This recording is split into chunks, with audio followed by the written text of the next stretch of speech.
Então tome muito cuidado e espero que você desfruta de tudo que está sendo pregado, dito, feito aqui. E nós estamos apenas na metade do evento, temos amanhã toda ainda, segunda todinha, terça ainda até o almoço. Há muito ainda para você aprender sobre Cristo. E há muito ainda para você orar, buscar a presença de Deus aqui e edificar os irmãos uns aos outros.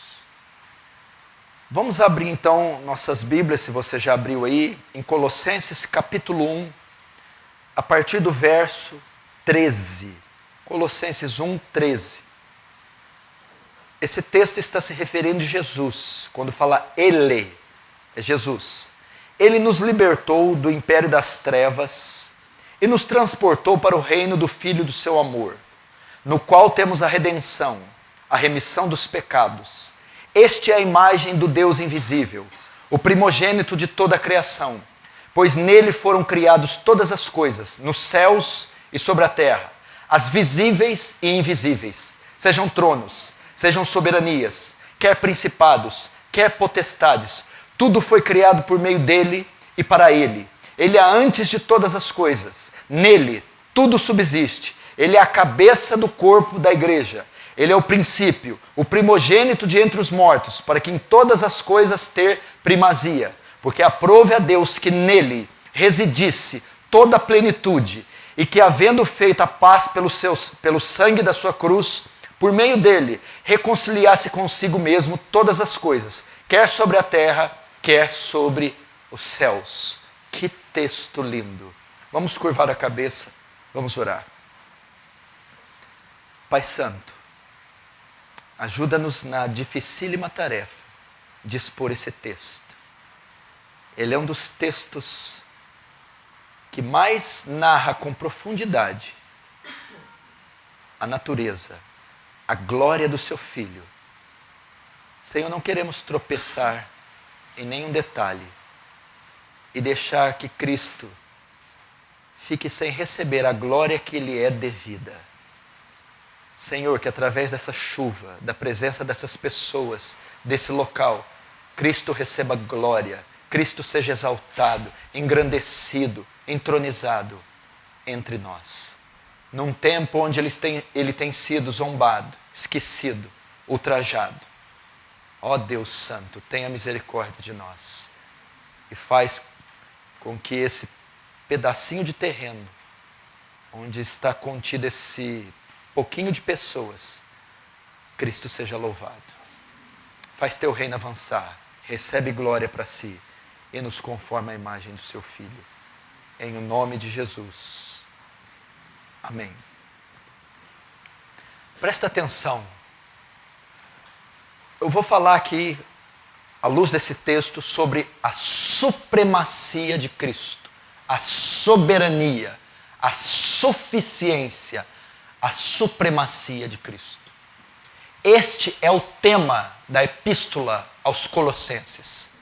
Paulo, quando escreveu a epístola aos Colossenses, ele escreveu ela com esse intuito, mostrar a supremacia, a grandeza, a glória do Filho de Deus. Esse é o tema central da epístola.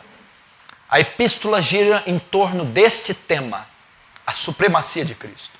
Paulo escreveu essa epístola no ano 62 da era cristã, quando estava na sua primeira prisão em Roma. Dentro da sua prisão, nas suas duas prisões, nas prisões que Paulo teve, foi aonde ele escreveu muitas das suas epístolas, das suas cartas. E a carta aos Colossenses foi escrita de dentro da prisão de Roma, em Roma, no ano 62. Foi escrita a uma igreja que estava situada na Ásia Menor, numa cidade pequena chamada Colossos. O fundador daquela igreja não foi o apóstolo Paulo, foi um discípulo de Paulo chamado Epáfras. Ele foi convertido em uma das pregações de Paulo, quando Paulo esteve 3 anos e meio em Éfeso. Quando Paulo residiu 3 anos e meio em Éfeso, ali ele pregou, ali ele discipulou, ali ele ensinou, e ali ele fez muitos discípulos. Um dos convertidos em Éfeso, um dos discípulos de Paulo, foi Epáfras, que era morador de Colossos. Quando Epáfras volta para Colossos, ele então funda algumas igrejas, chamada a Igreja dos Colossenses.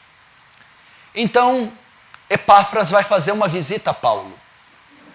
E ele começa a dizer para Paulo os problemas que ele está enfrentando na Igreja dos Colossenses, na igreja que está em Colossos. E ele vai dizer que algumas heresias estão circulando a igreja, estão ameaçando a fé e a doutrina da igreja de Colossos. E ele diz quais são as ameaças. A igreja de Colossos estava sendo ameaçada pelo gnosticismo. Você viu que no primeiro século o gnosticismo é uma heresia que foi muito forte, quase ela derrubou a igreja de Cristo nos 2 primeiros séculos.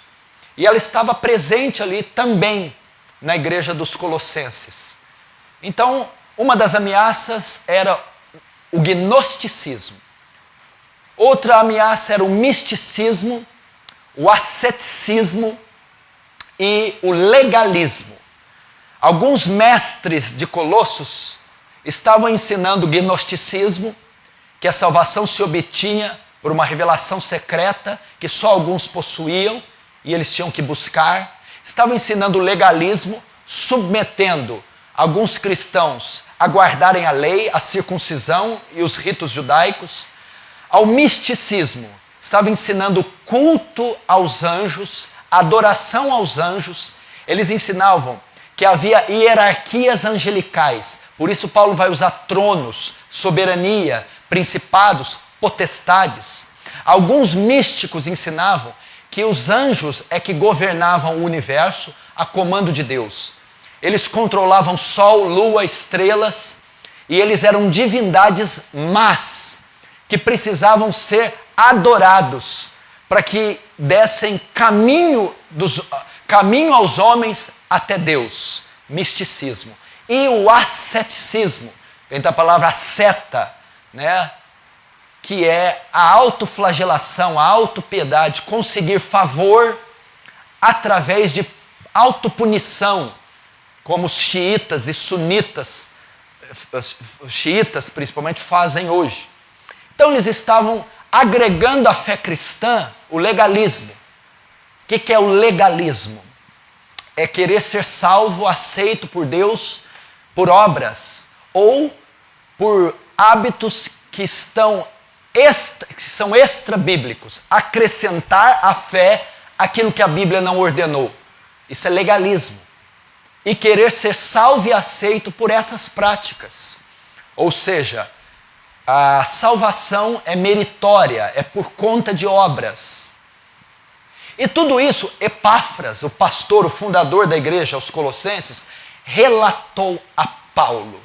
Então Paulo vai escrever uma carta apologética. Paulo vai escrever uma carta para orientar Epáfras e os membros da igreja de Colossos como a se defender das falsas doutrinas, das heresias, dos falsos mestres, dos gnósticos, dos legalistas, dos judeus e dos místicos. E a resposta de Paulo para refutar as heresias é exaltar a pessoa de Cristo. Exaltar a pessoa de Cristo. Então, nós já aprendemos aqui que a carta de Colossenses é atual para os nossos dias. Vivemos um dia que todas essas seitas que estavam presentes na igreja de Colossenses estão presentes hoje também e ameaçam a fé cristã. Entretanto, estão com outra roupagem, estão maquiadas, mas ainda há legalismo dentro da igreja, há misticismo dentro da igreja, há gnosticismo, há asceticismo monástico dentro da igreja. E a maneira de se combater o errado não é estudar tanto o errado, é você dominar o correto. A maneira de você derrubar uma mentira é você proclamar a verdade. Então, a resposta para as heresias de Colossos foi: exalte a pessoa de Cristo, exalte a obra de Cristo, exalte a divindade de Cristo, exalte a humanidade de Cristo, exalte a expiação de Cristo, exalte a morte de Cristo e exalte a ressurreição de Cristo. A igreja brasileira, ela está infestada de heresias, infestada de falsos profetas, infestada de blasfêmias. E uma das causas é do conhecimento superficial, da pregação superficial dos atributos de Deus e da pessoa de Cristo. Quando o Cristo bíblico for anunciado, pregado em toda a sua obra, em toda a sua extensão, então as heresias cairão uma a uma. Você que é pastor, que está me assistindo, que está aqui, obreiro, pregador, pregue sobre a vida de Cristo, a obra de Cristo, a morte e a ressurreição, a ascensão aos céus. Pregue sobre os atributos de Deus. E assim você tirará dos incautos, dos incultos, as crendices, os dogmas heréticos dessa geração. E essa foi a maneira que Paulo encontrou para refutar. Então Paulo dá uma introdução nos versos 1 até o 13, saudações, introduções, e depois no verso 13 ele parte para o confronto. Ele vai agora atacar, ele vai combater as heresias, exaltando a pessoa de Cristo. E baseado nesse texto, do verso 13 ao 20, eu quero mostrar como Paulo exalta o nome de Cristo, como Paulo exalta a glória de Cristo. E eu vou usar esse texto para mostrar a você a supremacia, a proeminência, a glória do Filho de Deus e que ele seja exaltado através desse texto. Ele começa, ele nos libertou do império das trevas. Paulo começa falando para os colossenses a obra principal de Jesus. A que propósito Jesus veio? Ele começa a narrar a obra de Jesus. E ele vai dizer que ele nos libertou do império das trevas. Primeiro Paulo vai dizer aos colossenses da realidade do mundo espiritual. De fato existem essas hierarquias que eles estão dizendo. De fato existe essa cadeia hierárquica de anjos. De fato existem esses tronos, soberanias que vocês estão dizendo. De fato existem seres celestiais que atuam no mundo invisível. Mas elas são hostes malignas. São poderes malignos.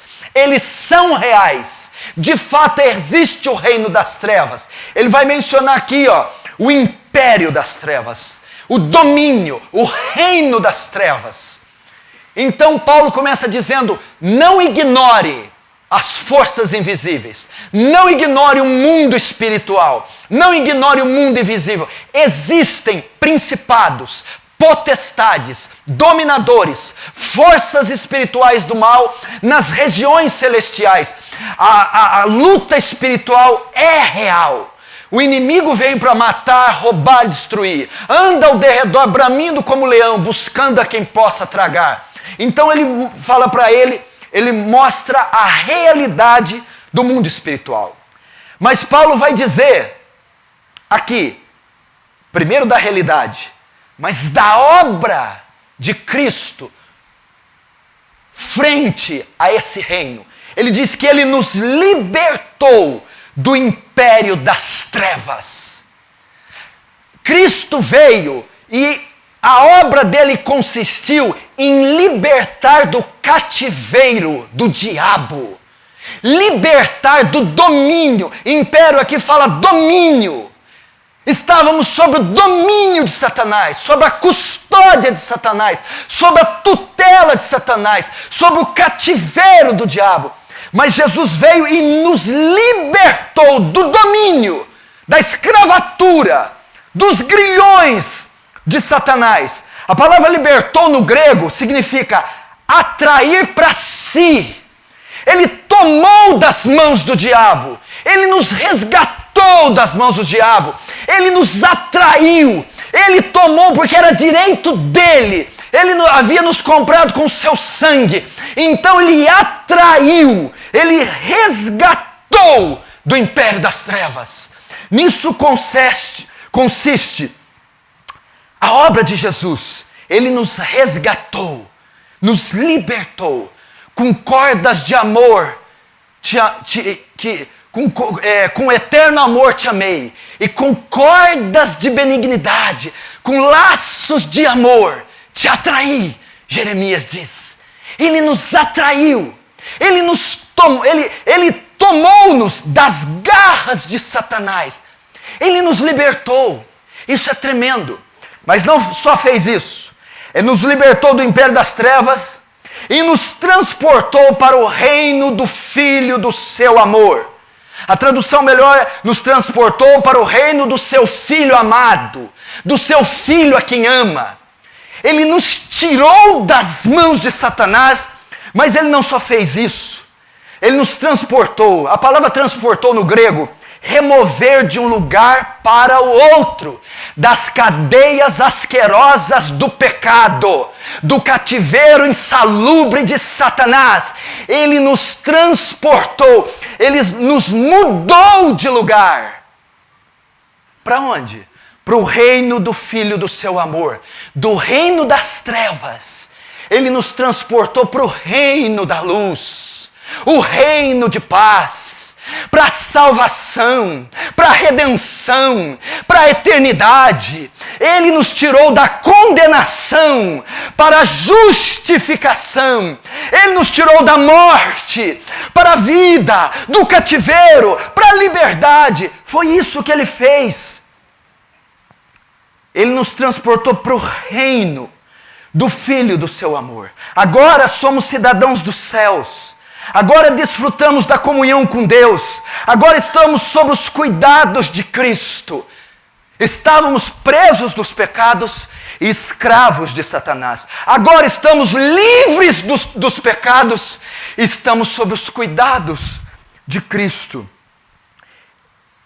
Ele nos transportou para o reino do Filho amado, para a salvação. Ele tem um reino. Ele está dizendo isso para os colossenses. Ele está dizendo: não, a salvação não se consegue por conhecimento gnóstico. Não são as entidades que fazem mediação a vocês.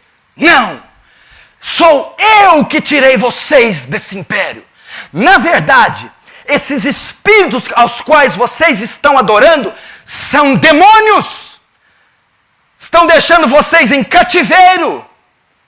Esses espíritos aos quais vocês prestam culto e creem que fazem mediação entre vocês e Deus e que controlam o universo, na verdade, são seus algozes, seus carrascos. São aqueles que os prendem, são demônios.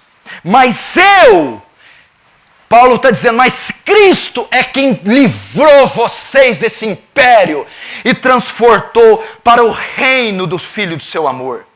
A palavra no grego transportou não quer dizer só remover de um lugar para o outro, quer dizer mudança de situação. Foi isso que o Filho de Deus fez. Ele mudou a situação de vocês. Ele mudou a sentença de vocês.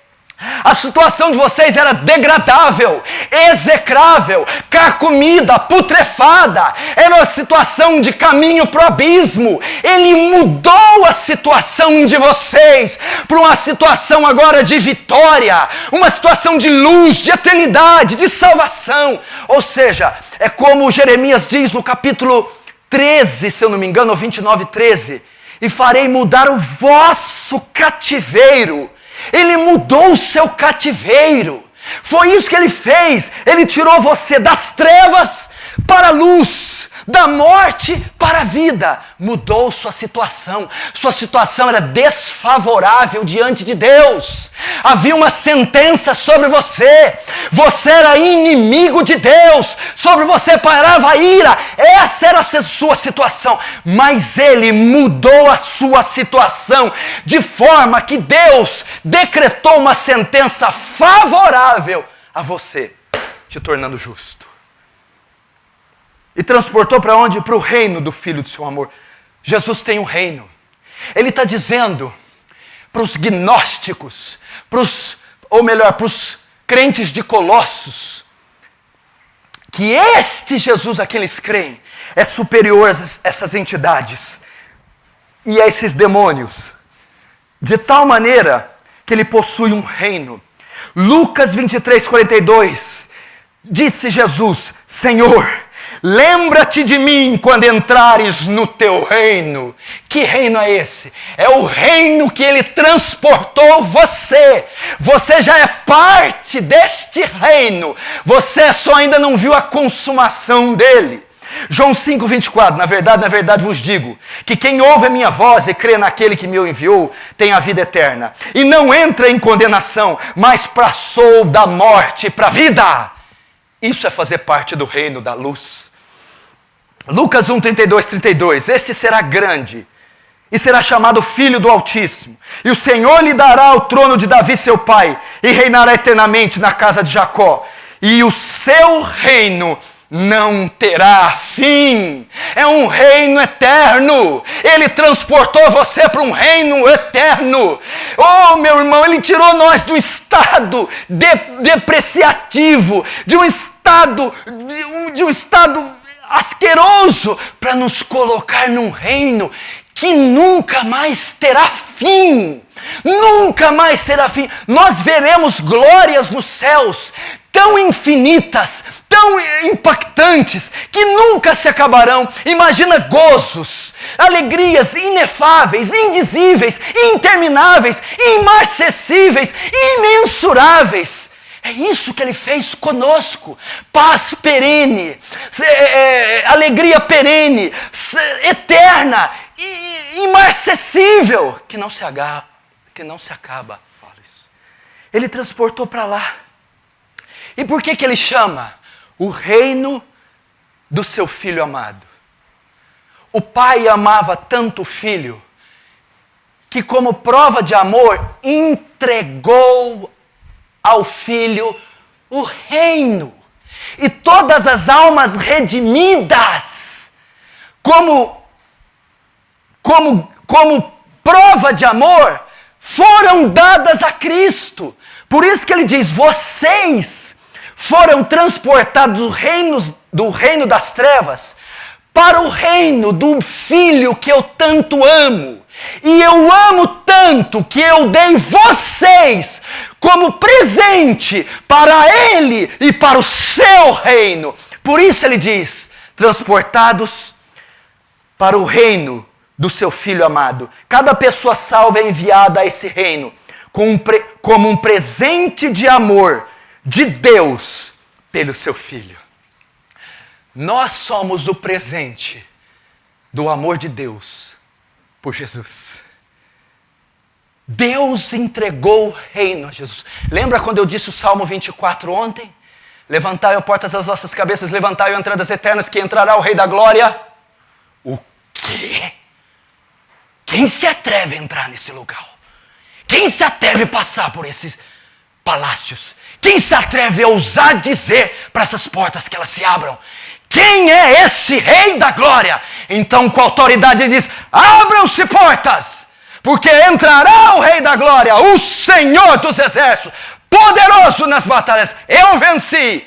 E quando ele chega, Deus entrega a ele o reino, porque ele venceu.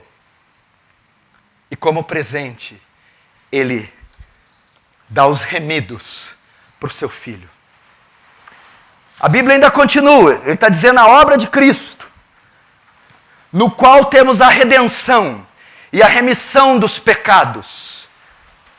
Paulo está ensinando aqui que esse transporte do domínio das trevas para o reino da luz, o reino de Cristo, só poderia ser feito mediante a remissão dos pecados. Ok?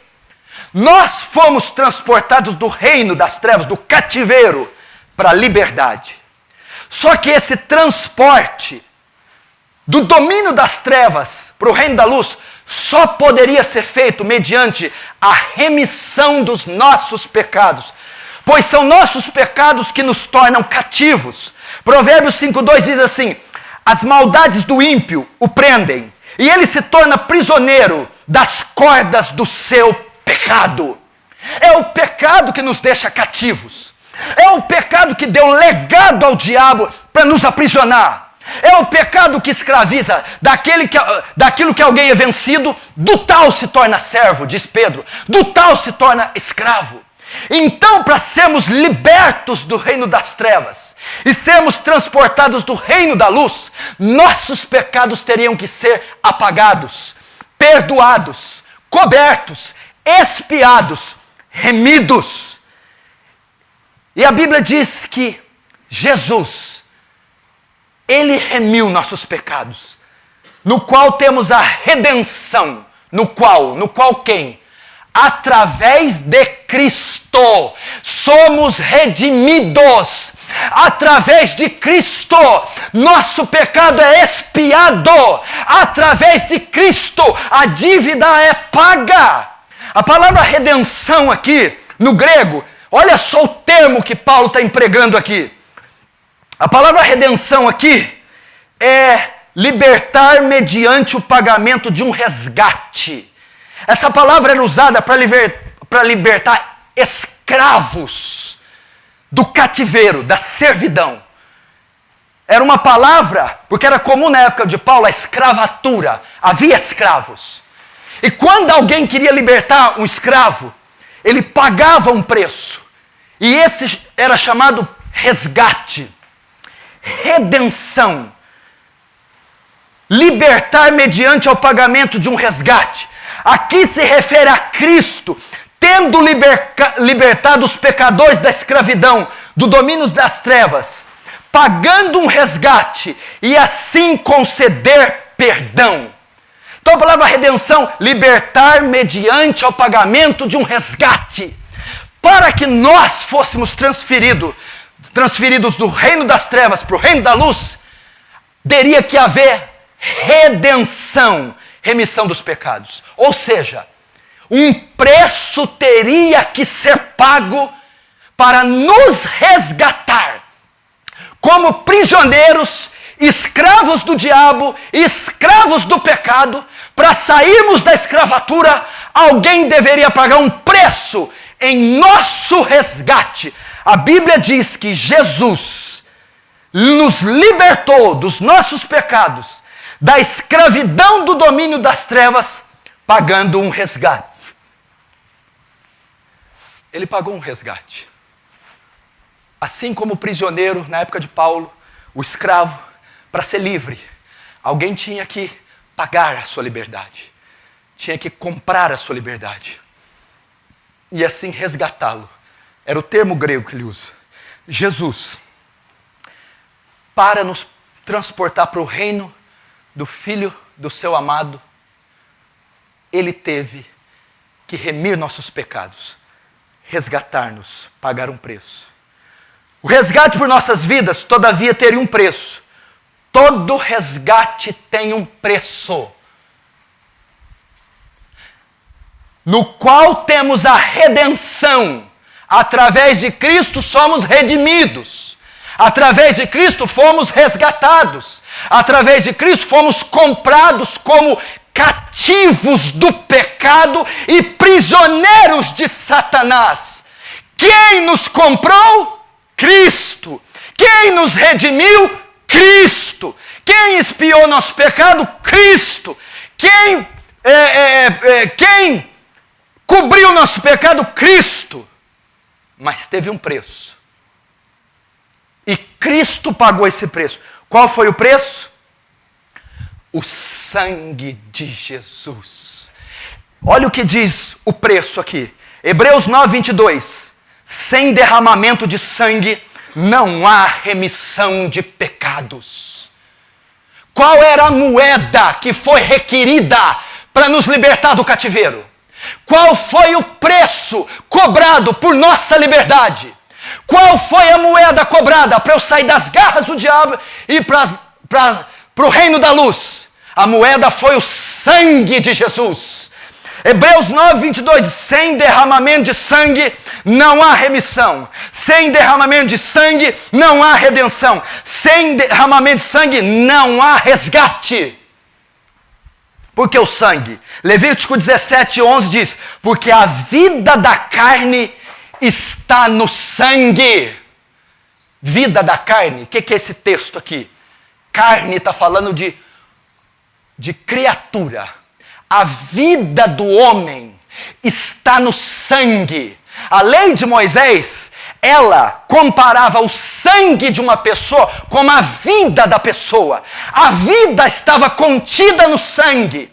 Então o preço que Jesus teve que pagar pelo nosso resgate, assim como todo aquele paga para resgatar alguém, foi uma moeda, e uma moeda valiosíssima. Com a moeda, sem derramamento de sangue, não há pagamento pelo resgate. Então a moeda foi o sangue. Mas o que representa o sangue? Levítico diz, a vida está no sangue. A moeda que Deus usou para nos resgatar foi a sua própria vida. Foi a sua própria vida. Foi o sangue. Olha lá, 1 Pedro 1:18-19. Sabendo que não foi como coisas corruptíveis. Sabendo que não foi com coisas corruptíveis, como prata ou ouro, que fosse resgatados. Opa, resgate, redenção, preço pago. Que fostes resgatados da vossa vã maneira de viver, que por tradição recebeste dos vossos pais. Mas, mais o quê? A forma que foram resgatados, mas com o precioso sangue de Cristo, como de um cordeiro sem ruga e sem mácula. O preço por nossa redenção foi o sangue carmesim, o sangue escarlata, o sangue de Jesus, a vida de Jesus. E por que ele está falando isso? Ele está destruindo o gnosticismo. O sangue aqui fala de substância. Moralmente sabemos que não foi o líquido que nos salvou. Foi para onde apontava a obra. Mas para os gnósticos a matéria era má. E falar que alguém era redimido, salvo, e poderia herdar a vida eterna através de um Deus que se encarnou e através de um líquido vermelho chamado sangue, era um absurdo. Pois Paulo está dizendo, para vocês serem salvos, para vocês irem para o céu, um sangue teve que ser derramado em forma de pagamento. Assim ele está refutando as heresias. E aqui você vê a grandeza de Jesus. Aqui você vê a obra imensa de Jesus. Deus deu a vida dele, para que ele viveu a nossa morte, para que vivêssemos a sua vida. Primeiro Paulo segue combatendo e dizendo o que Cristo fez por nós, sua obra. Ou seja, a salvação não é adquirida por obras, nem conhecimento secreto, nem vem de anjos. Como ele está refutando o gnosticismo? Como ele está refutando o misticismo, a adoração dos anjos? Como ele está refutando o legalismo judeu? Dizendo, não são anjos que fazem mediação, é o Cordeiro. Não são obras que redimem, é o meu sacrifício. É a graça, e não é uma palavra secreta, não é uma força imaterial que salva, é o Deus encarnado, o Logos de Deus, o Verbo de Deus, é quem salva. 3 heresias já arrebentou, mostrando o que Cristo fez. Agora ele vai dizer quem é esse que nos libertou mediante o seu sangue. Primeiro ele está dizendo a obra de Jesus, a obra que ele faz. Agora ele vai dizer quem é esse que fez tais obras. Primeiro ele demonstra as obras de Jesus. Agora ele vai mencionar os atributos de Jesus. Quem é Jesus? Vamos ver aqui quem é Jesus. Verso 15 diz assim: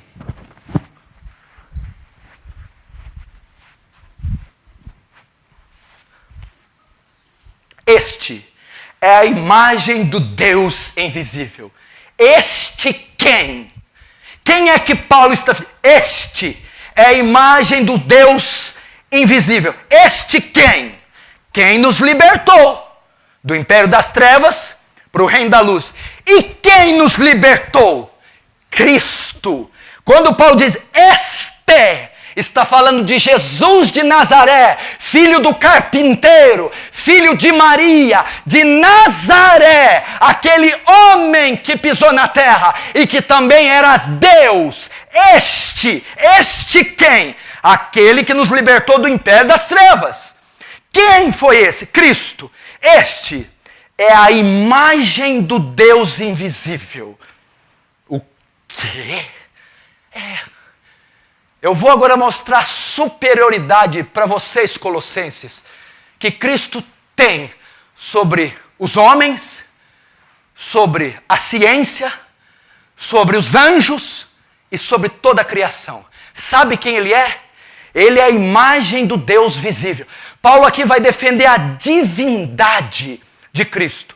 Os hereges daquela época criam na existência de um Deus. Eles criam numa divindade. Eles criam que tinha o Criador do cosmos. Eles sabiam disso.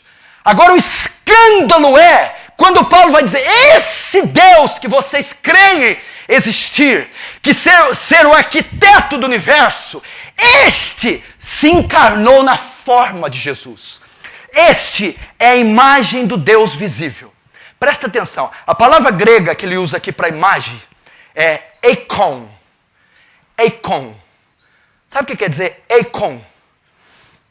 A ideia do português de imagem fala de uma cópia defeituosa, parecida. A palavra grega que Paulo usou aqui é dizer, este é a imagem de Deus. Este é a réplica perfeita. Exatamente igual ao original. Ele é a réplica exata de Deus. É o que está em Hebreus 1:3. Ele, que é o resplendor da glória de Deus e a exata expressão do seu ser.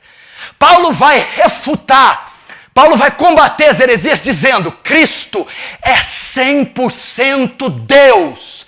Cristo é a exata imagem de Deus. Mas aí você pode argumentar, não, peraí. Então se Cristo é Deus, Adão e Eva têm que ser Deus também.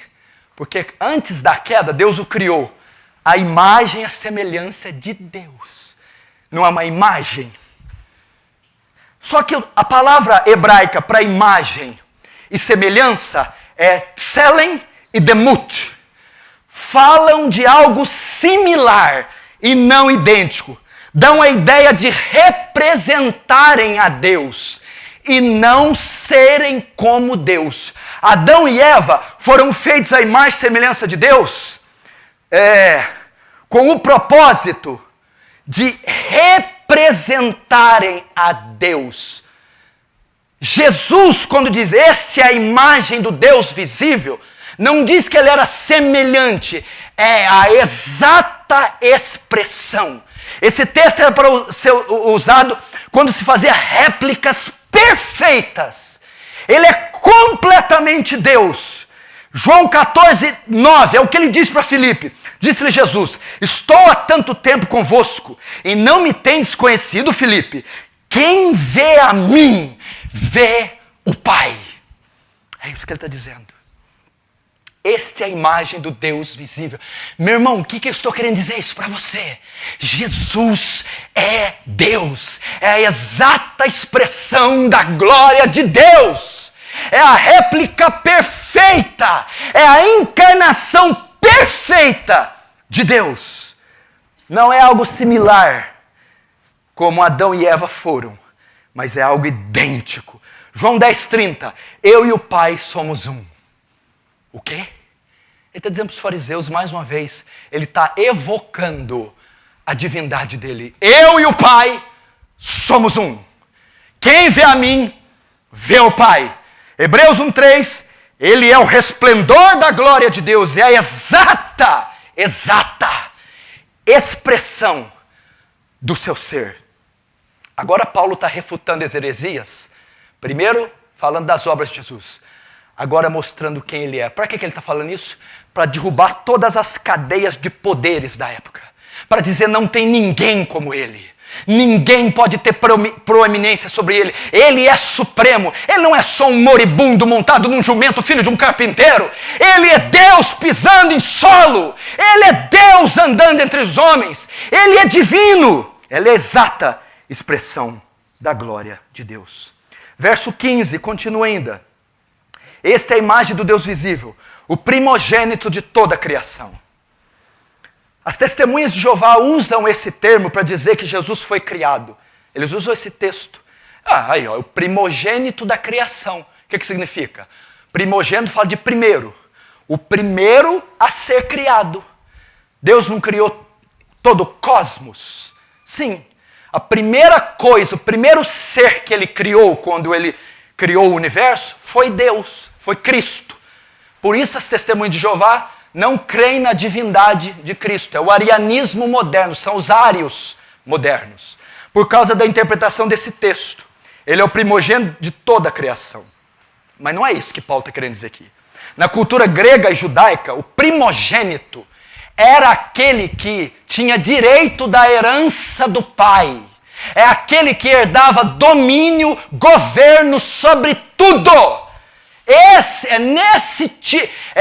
nesse tom que Paulo fala. Quando ele diz ele é primogênito de toda a criação, ele herdou direito legal do Pai de ser o governante máximo da criação. Ele tem domínio sobre toda a criação. Ele é o chefe e senhor de toda a criação. Isso significa ser primogênito, aquele que tinha direito à herança do Pai.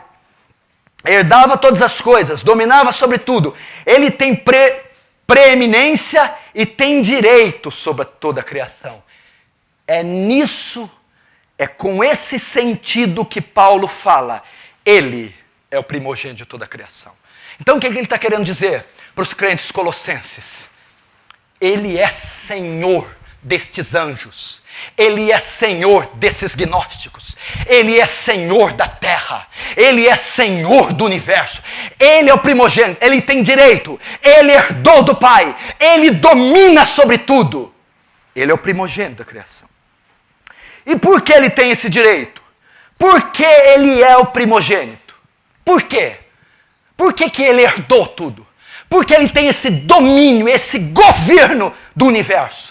Porque foi dado a ele as rédeas do universo. Porque o trono foi dado a ele. Porque ele tem proeminência, primazia e supremacia sobre tudo. Por quê?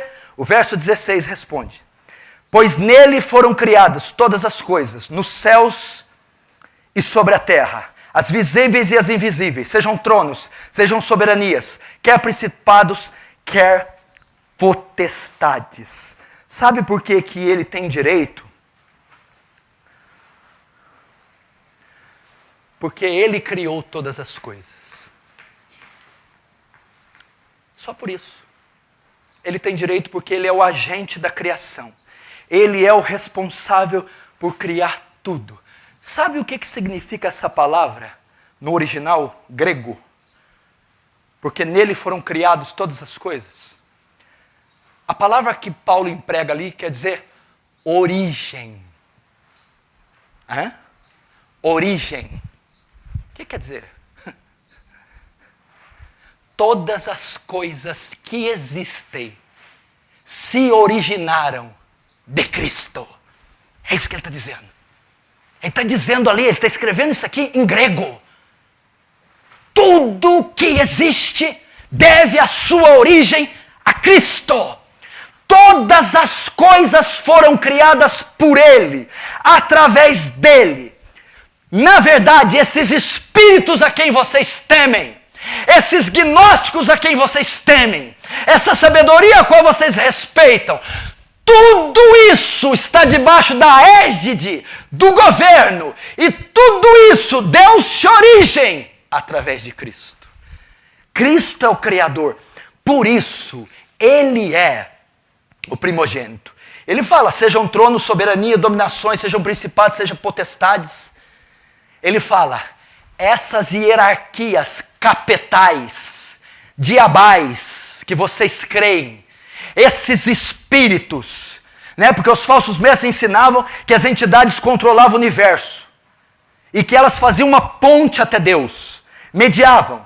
E para passar por esses poderes e vencê-los, era necessário cultuá-los. Se você ler a Epístola de Colossenses, você vai ver esse termo, culto aos anjos. Eles temiam essas entidades. Tinham medo delas, sabiam que eram más, mas elas eram o único caminho de entrar e de ir comunicar até ir até Deus. Paulo vai dizer, sejam tronos. Por quê? Ele está falando a língua deles. Eles acreditavam que tinham tronos, o chefe maior, soberanias, as hierarquias mais baixas, dominações, principados, potestades. E de certa forma, eles estavam descrevendo as hierarquias satânicas.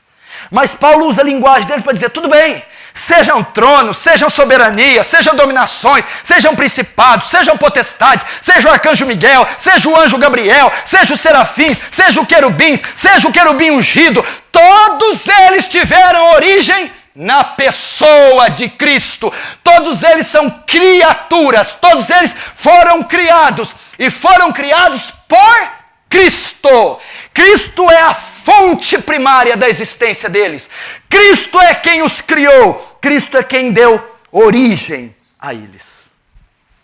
Alguns acreditavam até que Jesus era semelhante a eles. Alguns adventistas acreditam que Jesus é semelhante ou é até o anjo Miguel. Paulo refuta isso dizendo, não, ele é o criador dos anjos, ele é o criador dos arcanjos, ele é o criador dos querubins, ele é o criador dos serafins. Ele não criou os demônios caíram, pecaram, mas até dos demônios, toda a hierarquia satânica, ele é senhor deles também, ele é o criador deles também, ele que deu origem a eles, ainda que eles se tornaram maus. E por que ele deve ser adorado e está acima dos anjos? Por quê? Porque a Bíblia diz que tudo foi criado por ele, não é isso? Pois nele foram criadas todas as coisas, olha lá, nos céus, na terra, e visíveis e invisíveis. Sejam tronos, sejam soberanias, quer principados, quer potestades. Tudo foi criado por ele. Por que ele deve ser adorado? Porque tudo foi criado por ele. Hebreus 1, verso 1 e 2. Olha só. Por que, Paulo, devemos adorar esse Cristo e não os anjos? Por que devemos crer nele e não nos gnósticos? Por que temos que ouvir a doutrina dele e não a circuncisão e a observância da lei judaica? Por que ele tem tanta proeminência? Porque tudo foi criado por ele. Hebreus 1 diz assim, verso 1 e 2. Havendo Deus antigamente falado muitas vezes e de muitas maneiras aos pais pelos profetas, a nós falou nesses últimos dias pelo Filho, a quem constituiu herdeiro de tudo e por quem fez também o mundo. A quem constituiu herdeiro, primogênito de tudo, e a quem fez Senhor e por quem fez o mundo. Quando Deus disse, haja luz, o agente criador foi Cristo. Por isso ele deve ser adorado. Hebreus 1, 10, 12. E tu, Senhor, Jesus, no princípio fundaste a terra, Jesus, e os céus são obra de tuas mãos, Jesus. Eles, os homens, perecerão, mas tu permanecerás, porque é eterno. E todos eles, como roupa, envelhecerão, e como um manto os enrolará, e serão mudados. Mas tu é o mesmo, e os teus anos não se acabarão. Por isso ele deve ser adorado. Ele é o Criador. Mas veja, a Bíblia não diz que tudo, a Bíblia não diz somente que tudo foi criado por ele, mas também foi criado para ele. Opa, temos algo aqui. É igual um pregador que pregava Salmo 23. Ele pregava expositivamente. O Senhor é meu pastor, nada me faltará. Ele parava no O. Opa, nesse O tem muita coisa. Depois vamos para Senhor. Vamos ficar no O. As coisas não foram só criadas para ele, mas também por Ele. Agora você vai entender o que quer dizer eu sou o alfa e o ômega.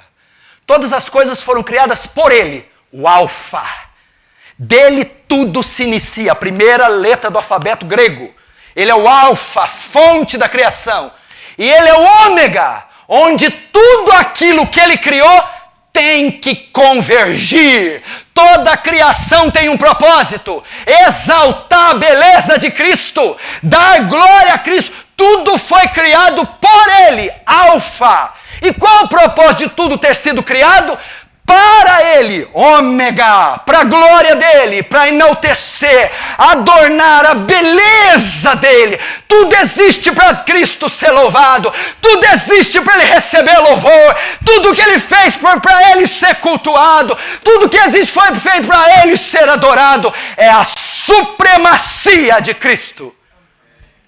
Louvado seja o nome do Senhor. Não só por, mas também para. Todos devem a reverência a Ele. Romanos 11:36. Porque dele, por Ele, para Ele são todas as coisas. Glória, pois a Ele eternamente. Amém. Apocalipse 5:12. Quem com grande voz diziam, digno é o Cordeiro que foi morto, de receber o poder, as riquezas, a sabedoria, a força, a honra, a glória e ações de graça. Tudo foi criado por Ele, mas não foi só criado por Ele, foi criado para Ele. Para Ele. Ele é o alfa, a origem de tudo. E Ele é o ômega, onde tudo deve convergir. Qual a última vez você vestiu uma meia para a glória dEle? Qual a última vez você comeu um pão com mortadela para a glória dEle? É dEle o pão, Ele que criou. Qual a última vez você tomou uma brisa e disse: louvado seja o Senhor por ter soprado essa brisa? Tudo veio dEle. E tudo deve ser devolvido para Ele. Menos o show do Coldplay.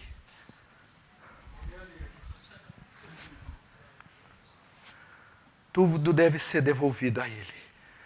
A palavra tudo no grego é paz. Paz. Com S no final. Quer dizer tudo. Sabe o que Paulo tinha em mente aqui? Nada pode existir fora de Cristo. Sem Cristo nada existe. Aí ele corrobora João 1:3. No princípio era o verbo estava com Deus e o verbo era Deus. No princípio era o verbo. Todas as coisas foram criadas por Ele. Ele quem?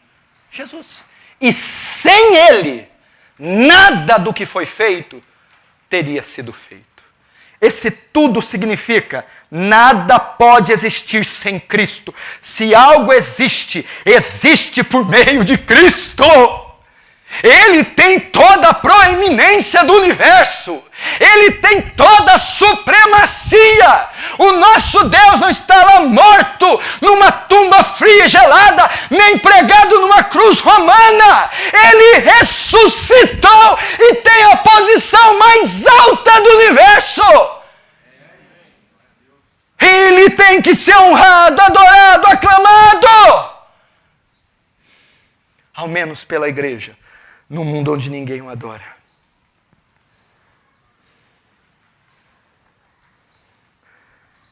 Ai, com grande voz diziam: digno é o Cordeiro que foi morto de receber o poder, as riquezas, sabedoria e força, e honra e glória, e ações de graça. Então ele está refutando as heresias. Vocês vão falar para mim de anjo? Uma igreja em Boston, do pastor Oriel de Jesus, tinha uma cadeira que o anjo ia lá. Mesma doutrina de Colosso. Ele deixava uma cadeira para os anjos. Tem crentes pentecostais fazendo profecias. Palavras secretas que não estão na Bíblia. Revelação acima da Escritura. Gnosticismo. Tem religiões ensinando aqui para ser salvo. Não pode cortar cabelo. Não pode ir no cinema. Não pode usar saia. Não pode isso, não pode aquilo. Não pode nada. Legalismo. Não pode usar brinco. Quem usa brinco vai para o inferno. Vai para o inferno. A expiação é feita por obras. Passou esmalte, inferno. Não passou esmalte, vai para o céu. Cortou cabelo, inferno. Não cortou cabelo, para o céu. Sai até o calcanhar, céu. Saia, passou um pouquinho do joelho, inferno. Perna lisa, inferno. Perna cabeluda, céu.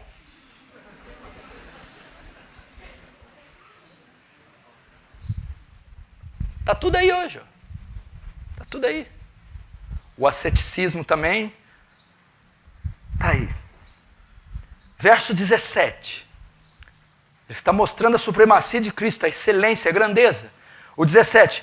Ele é antes de todas as coisas. Opa! Não, peraí.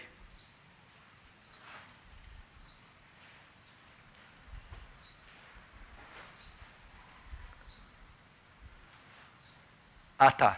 Ok, achei. Ele é antes de todas as coisas. Paulo continua o seu argumento para refutar os hereges, dizendo, ele quem? Jesus. Tem outra toalha, prega para mim que essa aqui já foi. Essa aqui dá para ficar rico. Essa aqui o Valdemir ia ficar com inveja. Verso 17, Paulo continua o argumento. Ele é antes de todas as coisas. Opa! O que Paulo está dizendo aqui? Primeiro, claro, a insinuância lógica clara e simples, ele está defendendo a eternidade de Jesus, ok? Ele é antes de todas as coisas. Mas não é só isso que Paulo está dizendo. Primeiro ele está dizendo isso. Presta atenção, Jesus é eterno. Ele é antes de todas as coisas. Fala da eternidade do Verbo, a eternidade do Filho de Deus. Você sabe o que é ser eterno? Não ter começo e não ter fim. Nunca houve um tempo na história em que Jesus não existisse, ou na qual Jesus não existisse. Jesus sempre existiu. Antes de Abraão, eu sou. A eternidade do Verbo. Aquele cujas origens são desde os tempos da eternidade. No princípio era o Verbo. E o Verbo estava com Deus, eternidade. Mas não é só isso que ele está falando. Ele vai refutar o culto aos anjos, dizendo assim, ele é antes de todas as coisas. Que todas as coisas? Ele é antes dos anjos. Ah, tá. Das entidades, dos gnósticos, dessas doutrinas. Significa então que elas tiveram um tempo onde elas surgiram, correto? E nesse tempo que elas surgiram, o que aconteceu com elas? Elas foram criadas. Quando Paulo está dizendo, ele é antes de todas as coisas, ele está dizendo, Jesus nunca foi criado. Jesus não é uma criatura. Nunca houve um tempo que ele não existiu. Ele é superior aos anjos, tendo recebido mais excelente nome que os anjos.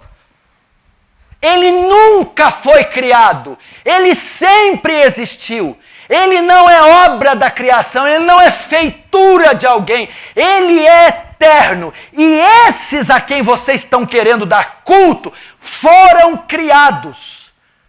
Tiveram um começo e terão um fim. São criaturas.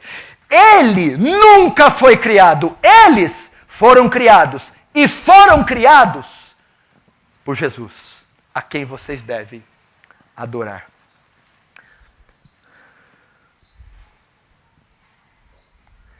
A supremacia de Cristo não envolve só a posição. Primeiro ele defendeu a posição. Ele é maior, ele é criador. Mas a supremacia também envolve tempo. Porque pode dizer, tá bom, ele é grande, tá bom, ele é forte, tá bom, ele criou, tá bom, ele é poderoso.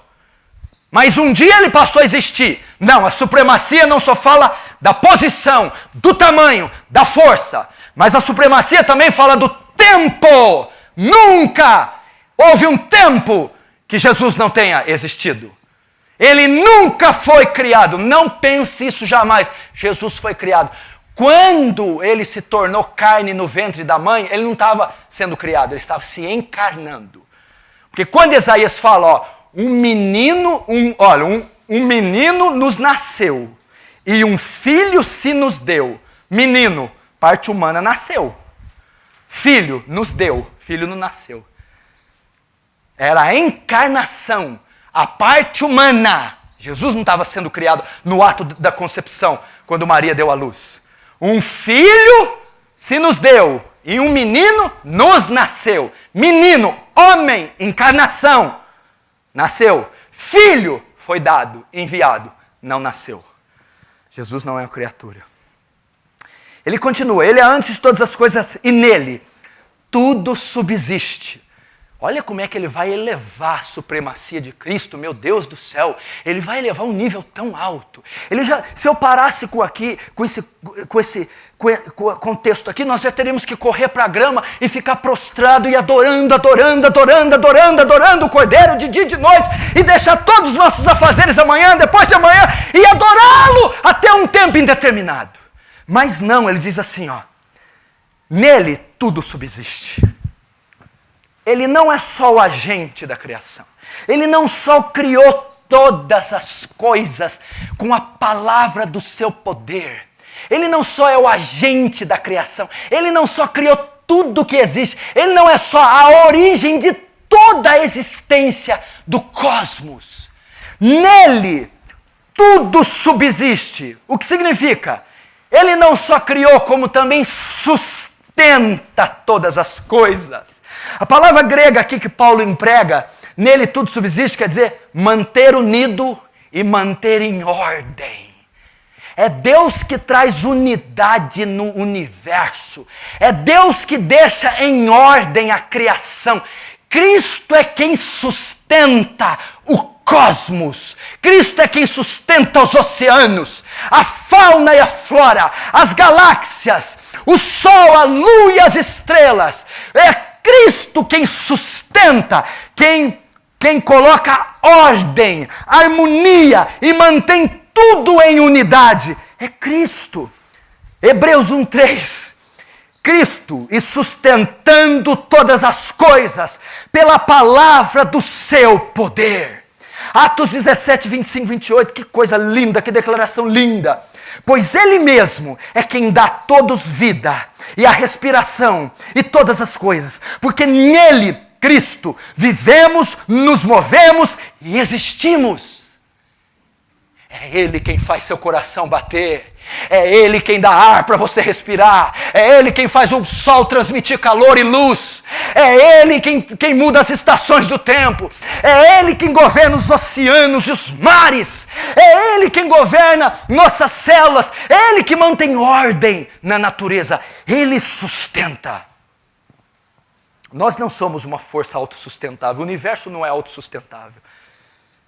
Ainda que Ele tenha criado ele para funcionar de uma maneira que assim o faça, quem está por trás de todo sustento é Jesus. E o fato dele ter um corpo físico, ou ter um corpo, aliás, o fato dele ter ressuscitado com um corpo físico, não significa que ele está limitado, aprisionado em algum lugar, impossibilitando ele de socorrer as necessidades do universo. Jesus é onipresente, onipotente, onisciente, mesmo possuindo um corpo, porque esse corpo é um corpo de glória. Pastor, qual a definição de glória? Eu não sei, não existe uma definição para glória. É igual definir a santidade de Deus, o rosto de Deus. Moisés quis ver o rosto de Deus. Deus falou, é impossível alguém ver meu rosto e seguir vivo. Isso é uma definição da glória. Então ele sustenta todas as coisas. Verso 18. Ele é a cabeça do corpo e da igreja. Ele é a cabeça do corpo da igreja. Ele está escrevendo uma epístola pastoral, é uma epístola para uma igreja. Então ele vai narrar, ele não é só Senhor do universo, Criador de todas as coisas, ele não só fez a obra da redenção, da salvação, ele não é a causa de tão grande salvação, Cordeiro expiatório, substitutivo, vicário, propiciatório, ele não só criou tudo que existe, tudo se origina dele, ele não é só Senhor de todas as coisas, sustenta todo o universo, mas ele também é o cabeça da igreja. Paulo vai comparar a igreja como um corpo humano, nós somos esse corpo. Um conjunto de membros interligado, pé, mão, cabeça, pé, mão, olho, boca, orelha, joelho, dedo, um corpo. E a cabeça desse corpo, a voz de comando, a monarquia desse corpo, a direção desse corpo está em Cristo.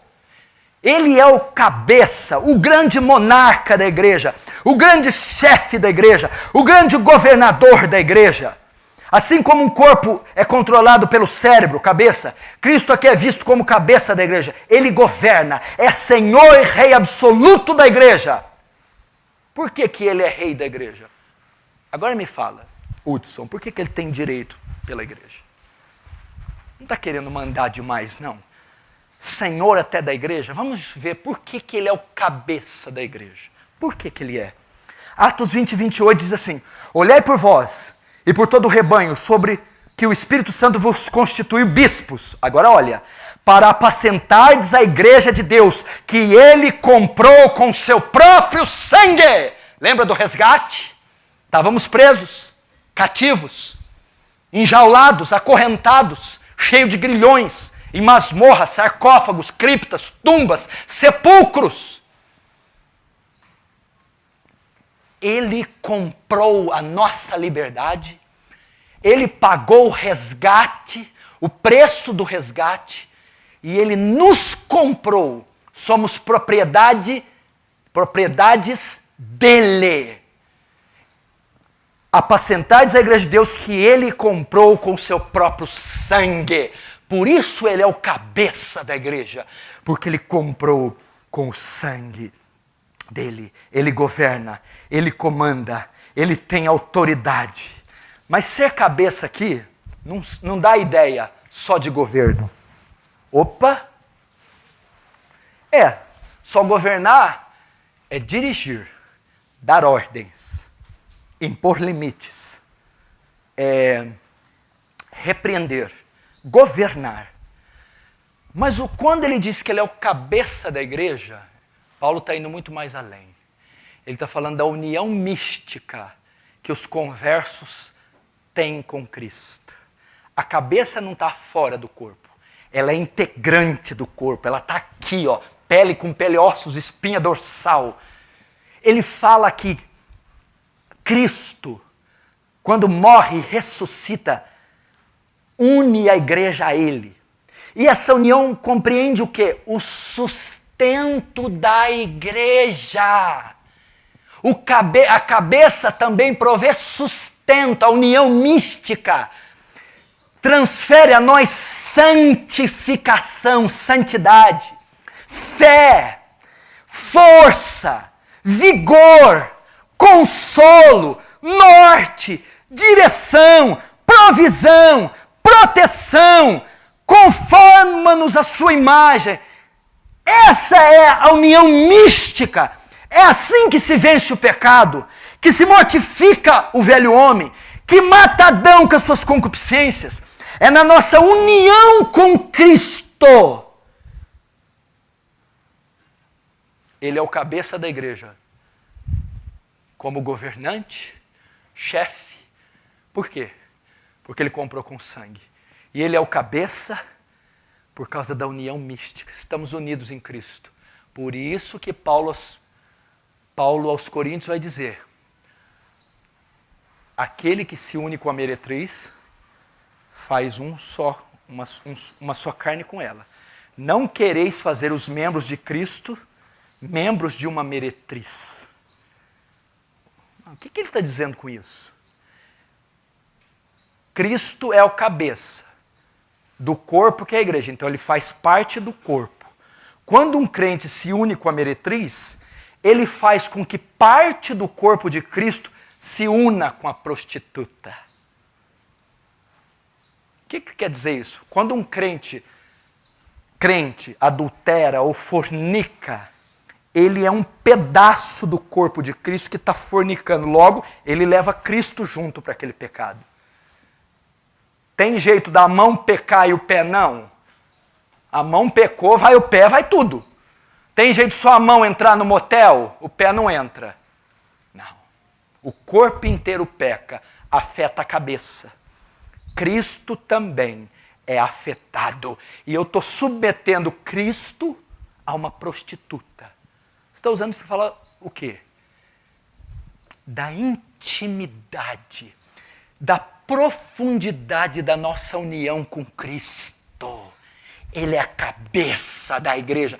Ele está dizendo aqui que gnósticos, coisa nenhuma, que anjos, coisa nenhuma. Vocês são parte da divindade, foram comprados por bom preço, fazem parte do corpo místico, do qual eu sou cabeça, chefe, governante, rei e senhor.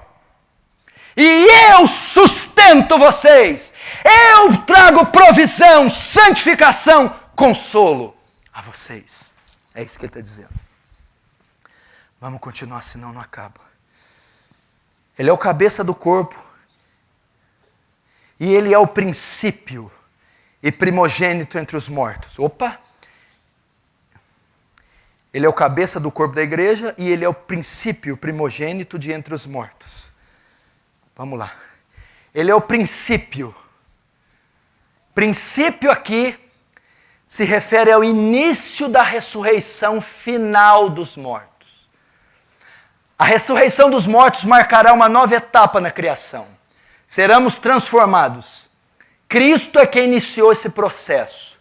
Quando ele fala aqui que ele é o princípio, diz que ele é o princípio da ressurreição. O primeiro a ser ressuscitado, ok? Só que como eu tinha dito alguns dias aqui, você diz, pastor, mas outros ressuscitaram antes de Jesus. O filho da mulher, da viúva de Elias, o filho da viúva de Eliseu, Lázaro. Sim, mas não é essa ressurreição da qual ele é o princípio.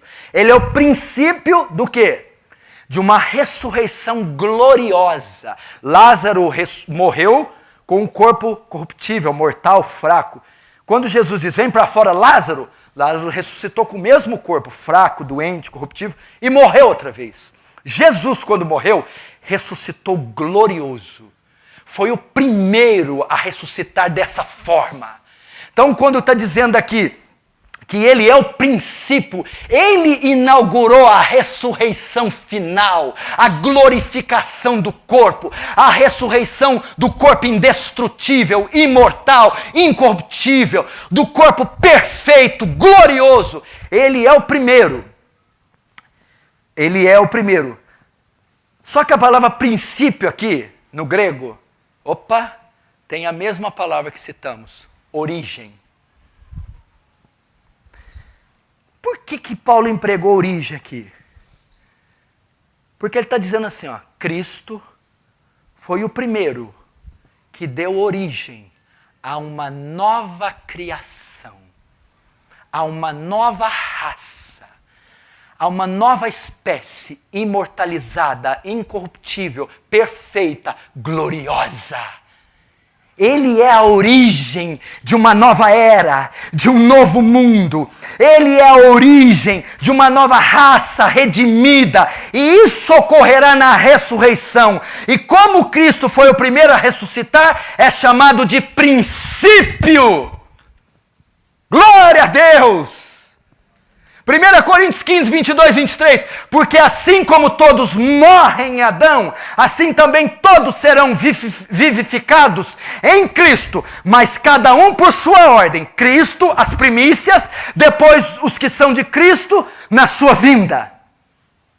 Assim como todos morrem em Adão, corrupção, pecado, condenação, todos serão vivificados em Cristo, glorificados, mas primeiro pela ordem. Né? Diz aqui, ó, porque assim como todos morrem em Adão, assim também todos serão vivificados em Cristo. Então ele diz aqui, ressuscitados em forma gloriosa, mas cada um por sua ordem. Cristo, as primícias, Cristo, o primeiro, Cristo, aquele que inaugura, Cristo, o princípio, que é o que Paulo está dizendo, e depois os que são de Cristo na sua vinda.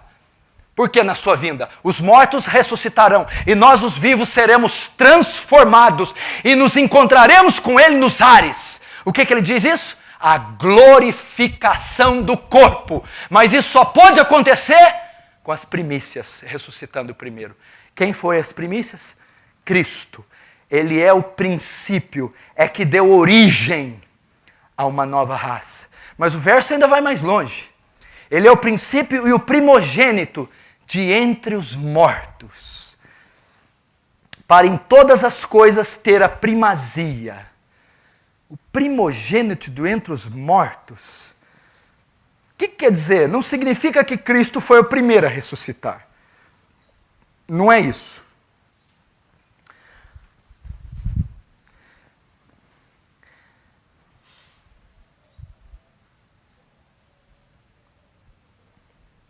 O primogênito dentre os mortos, para em todas as coisas ter primazia. Então o primeiro texto fala que ele é a origem de uma nova raça. Esse texto, quando Paulo diz o primogênito dentre os mortos, o primeiro a ressuscitar nessa forma.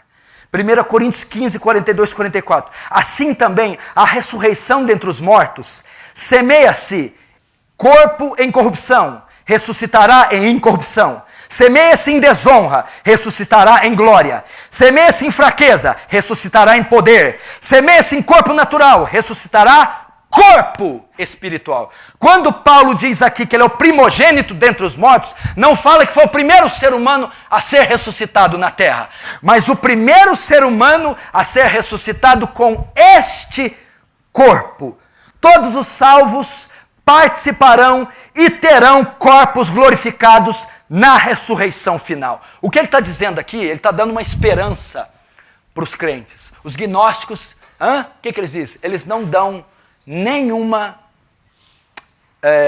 credibilidade ao corpo, nenhuma esperança de eternidade, nenhuma esperança da matéria.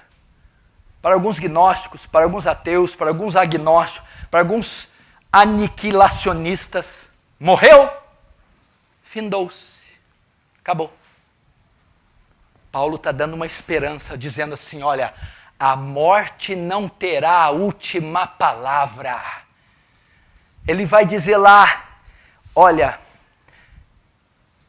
eis que vos digo um mistério, na verdade nem todos dormiremos, mas todos seremos transformados, num abrir e fechar de olhos, ante a última trombeta. A trombeta soará, e os mortos ressuscitarão, e nós seremos transformados, porque é necessário que isso que é corruptível se revista da incorruptibilidade, isso que é mortal se revista da imortalidade, e quando isso que é corruptível se revestir da incorruptibilidade, isso que é mortal se revestir da imortalidade, cumpre-se a palavra que diz, tragada foi a morte na sua vitória. Onde está a morte? A tua vitória. Onde está o pecado? O teu aguilhão. Ora, o aguilhão da morte é o pecado, e a força do pecado é a lei, mas graças a Deus que nos dá vitória por meio de Cristo Jesus. Ele está dizendo para os cristãos de Colossenses, a morte não tem a última palavra. Eu, como primogênito dos mortos, inaugurei uma era em que todos que creem ressuscitarão comigo para sempre, para herdar a vida eterna para sempre e ter um corpo glorioso para sempre. É isso.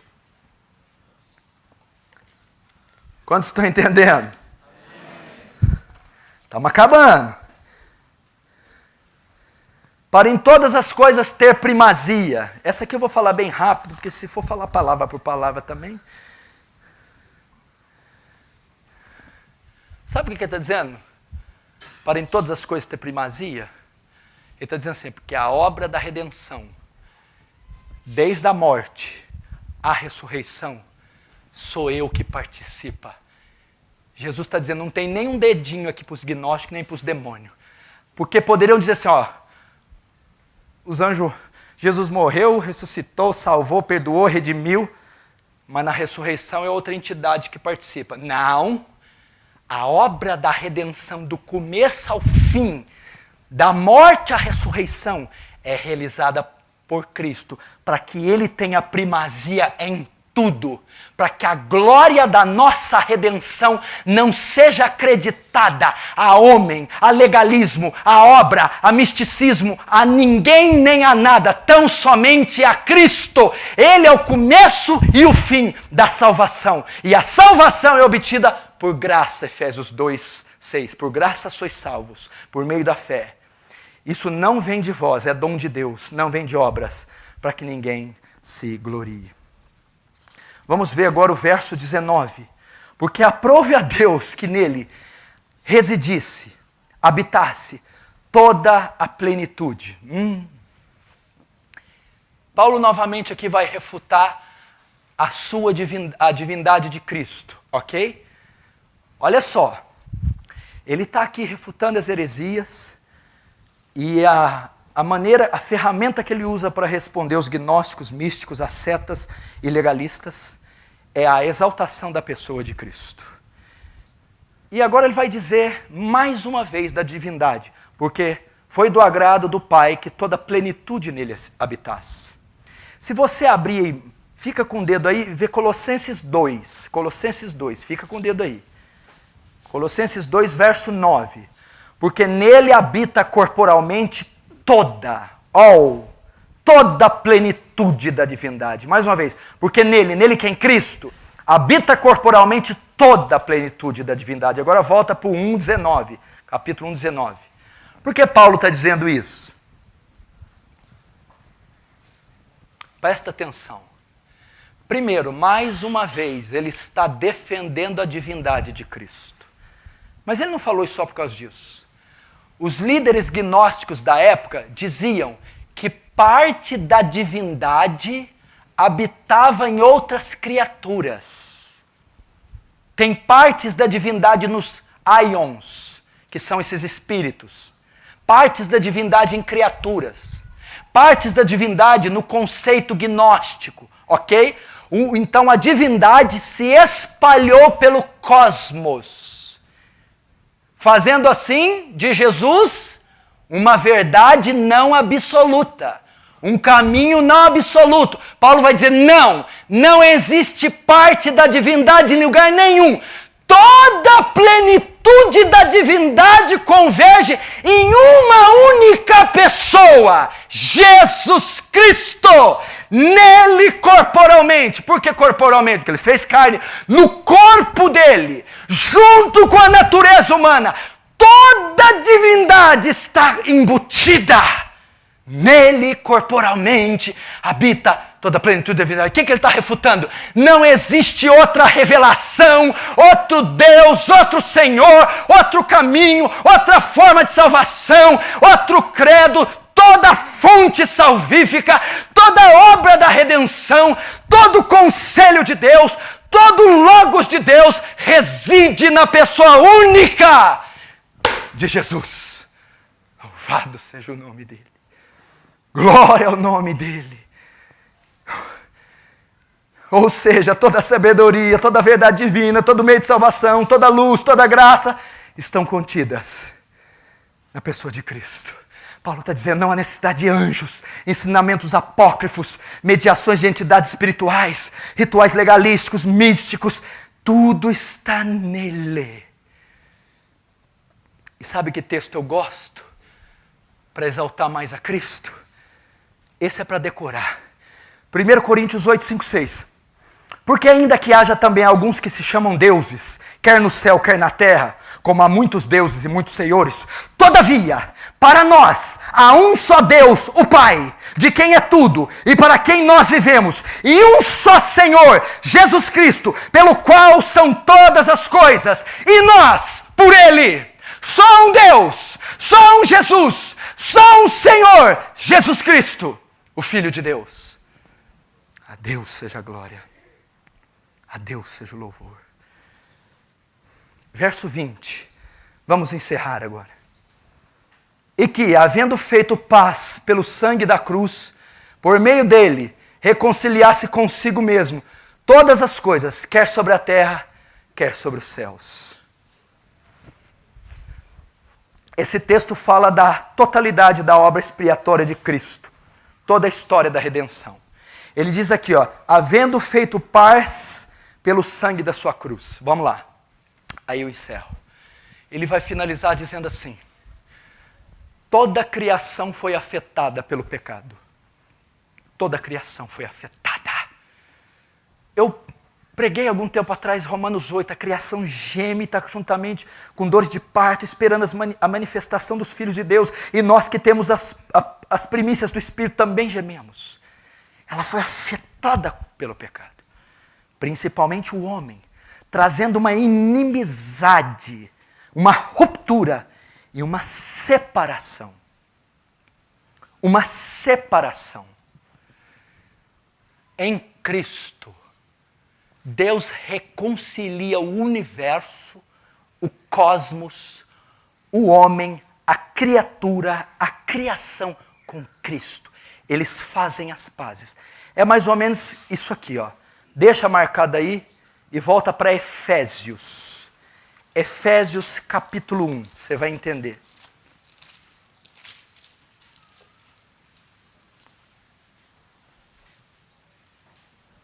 Efésios 1. Efésios 1, verso 9. Desvendando-nos o mistério de sua vontade, segundo o seu beneplácito, que propuser em Cristo. Verso 10. De fazer convergir nele, Cristo, na dispensação da plenitude dos tempos, todas as coisas, tanto as do céu como as da terra. O que é isso que ele está dizendo?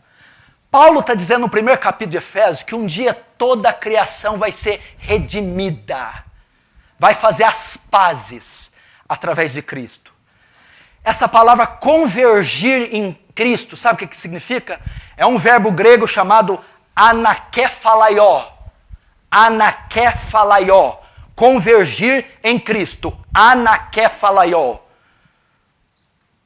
que é Kefaleia? O que é cefaleia? Cefaleia, dor de cabeça. O que é kefalé? Cabeça. A Bíblia diz que no último tempo Deus vai fazer todo o universo estar debaixo de outra cabeça. Anakephalaió significa colocar tudo debaixo de outra cabeça. O universo vai ser restaurado quando a criação for colocada debaixo da cabeça do governo de Cristo, quer seres espirituais, quer seres materiais, quer a terra, quer os céus, quer nós. A criação será redimida, sendo colocada debaixo da mesma cabeça, ou de outra cabeça. Isto é a restauração do tempo, nos últimos tempos. Os pais da igreja usavam o termo aqui, para anakephalaió, em latim, recapitular. O que é capitular? O que é capite? Cabeça. Decapitar. Tirar a cabeça. Recapitular. Colocar outra cabeça. O universo será recapitulado. Quem se converte é recapitulado. Colocar sob outra cabeça. Volta para Colossenses. Havendo feito paz no seu sangue da cruz, por meio dele, reconciliasse consigo mesmo todas as coisas, quer sobre a terra, quer sobre os céus. Ele fará, desfará, vai desfazer a inimizade com toda a criação. Vai reunir tudo debaixo da sua cabeça. E o reino será entregue ao nosso Senhor. Ele restaurará todas as coisas. Não é isso que ele diz em Apocalipse? Texto que você ama? Faço novas todas as coisas. A criação será redimida. Todo o universo será redimido. Nós seremos glorificados para viver com Ele para sempre. E todos nós, toda criatura, será colocado debaixo de outra cabeça, a saber, Cristo Jesus. Tendo feito pelo seu sangue paz com Deus, através da cruz, através do Calvário, essa obra linda que define essa doutrina, cristologia, porque Cristo teve que ser para manifestar essa obra linda. Desde Gênesis 1, haja luz, ali apareceu Cristo. Desde Gênesis 3, esse te ferirá o calcanhar, tu ferirá a cabeça, o proto-evangelho. Cristo aparece para realizar essa obra fantástica de redenção e fazer convergir nele todas as coisas, quer no céu, quer na terra, quer visíveis, invisíveis, espirituais e materiais. E quando foi o clímax disso? Na cruz do Calvário. Na cruz do Calvário. Quando ele derramou sangue e morreu. No terceiro dia ele ressuscitou dos mortos. Isso não te dá uma vontade tremenda de te seguir, de segui-los, de sair daqui? Pastor, agora tem um ídolo. Não é mais o Neymar, o Messi. Não é mais o Cristiano Ronaldo. Não é mais as meninas, as mulheres na internet, o Facebook. Não é mais o carro, o BMW, o Rolls Royce, a Ferrari. Não é mais as corridas. Não é mais o dinheiro, a beleza. É Cristo, é Cristo, é o Rei da Glória, o Senhor da Glória. Coroai-o com muitas coroas, rendei-lhe graça, porque Ele é bom, a sua misericórdia dura para sempre. Glória ao Pai, ao Filho, ao Espírito Santo, por toda a eternidade. Essa é a supremacia de Cristo sobre todo o universo, sobre minha e a sua vida. Hoje, você pode escolher se submeter a essa supremacia pela fé, em amor, sendo seu súdito, ou tendo por ele os cabelos arrancados da cabeça, esfregando o chão no rosto, querendo você ou não, porque ele não é Senhor da sua vida só quando você permite ou quer. Ele é Senhor da sua vida, você querendo ou não. Mas nós não precisamos disso. Nós já fomos recapitulados. Já aconteceu a anaquefaloiosis conosco.